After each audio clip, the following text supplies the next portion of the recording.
welcome King of the Jungle, Christopher Biggins. You better watch out, you better not cry, you better not pout, I'm telling you why. Santa Claus coming to town, is coming, Santa Claus is coming to town. Hello, Jonathan. Nice outfit, I love it. Nice to see you. Now, Jonathan, Well, I look bought at you a present. Good, well, I won't give you yours. You No, give me that. I bought you some festive kangaroo balls. Wow. Hey, what do They're they... really what, nice. What do they taste like, kangaroo balls? They were disgusting, I can't tell you. But And do they taste like anything else? Can you compare the flavour? Say you were on a gourmet show and I said, here's some lovely balls we prepared for you. How would you describe the texture and the taste of them? the texture was unbelievable. When I bit into the... First of all, I looked at it, it was so disgusting, and I thought I'd check with the boys what I was going to get. Because it's a bit like a gristly lychee, isn't it? It Yeah. comes out of the little hairy shell and then it's there. Yeah, it's a hairy sack it comes out of. And then it's sort of like, it sits there, and eventually I thought, oh, to hell with it. So I went like that, and I crunched it. There was the most horrible noise, and all this liquid erupted in my mouth. Then I'm left with the sack. I've got to chew it. It was disgusting. So it's a bit like a liqueur, and once you've drunk the juice, you then have to get through the crusty outside. Absolutely. Did you swallow it all down? I swallowed it, because you have to swallow it all down. Yeah, but what about the kangaroo thing? Hey! Good night, everybody. It's Christmas. But no, that must be horrible. And do you feel ill afterwards, or are you aware of something weird in your stomach afterwards? I tried when I left, when I was walking back to the camp, to bring it all up, but there was nothing to bring up. So. I know other people have said that. I've heard other people who've been in the jungle, they said on the way back they would often feel sick and get out of their system. But you can't. But I did. The following day was the final day when we were going to be chosen. So I think I was nervous about it all, and I did go to the loo 5 times, and I managed to get rid of it all in the morning. How do you know?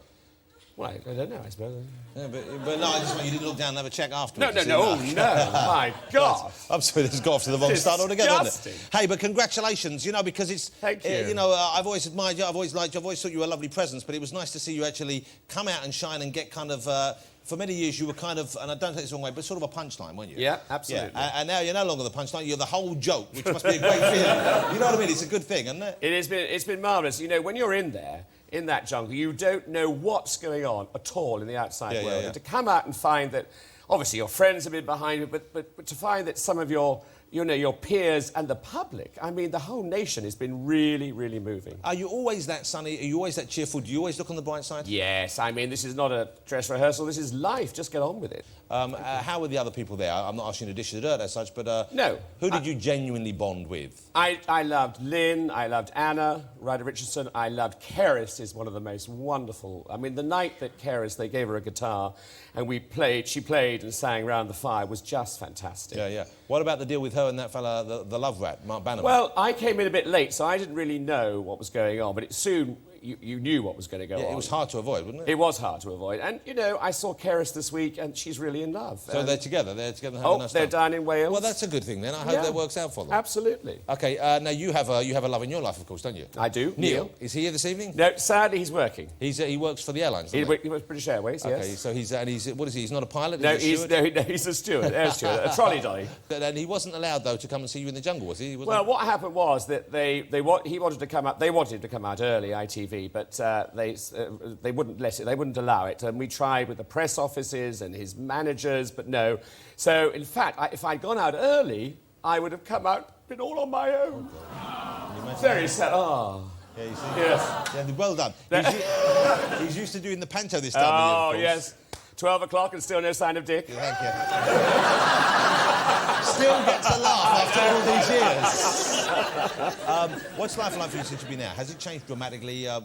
People respond to you differently, I guess? Yeah, it's been fantastic. The public have been absolutely wonderful. I mean, everywhere you go, people say congratulations, can I have my picture taken with you and slap on the back. It's been wonderful. And, I've been so busy, my feet haven't touched the ground. It's been so exciting. And is it different? Because you're always busy, though, aren't you? You're one of these people who always keeps busy. You always seem to be in work. Oh, yes, no, So how has that been different? Different kind of work? Different kind of work, And the BBC have offered me a late-night, Friday night chat show, which I'm really thrilled about. It's...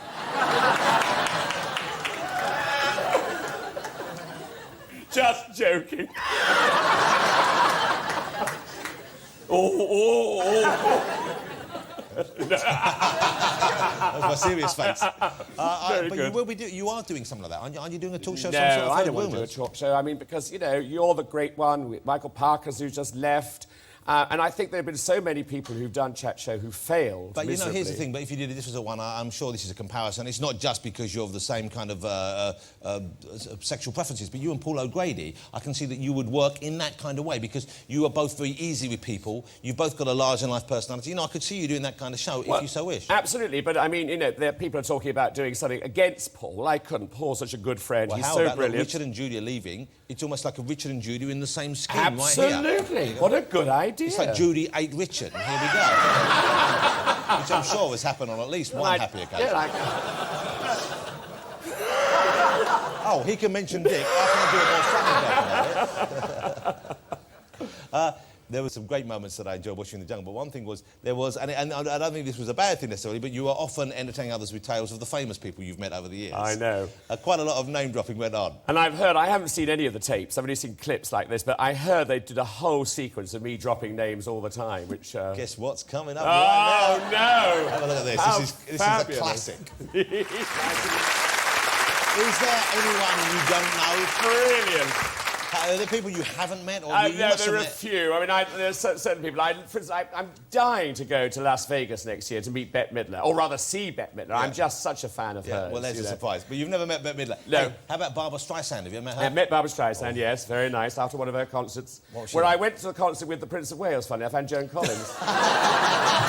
What can I say? It's true. He can't stop it. Hey, here's the thing I loved about Christopher's career. Is way back when, I don't know if you remember, Christopher has been an actor on British TV over the years in so many fine programmes. Porridge you were in, of course. Now, Great. Man, what a great show to be part of. And Absolutely. It must have felt like you were doing something special at the time. And the great Ronnie Barker, of course, who is just... Yeah, but look how different you look there. I know. Look at the hair. Was that real hair or a wig? No, that was real hair. Well, no, it looks quite synthetic. It looks quite plasticky.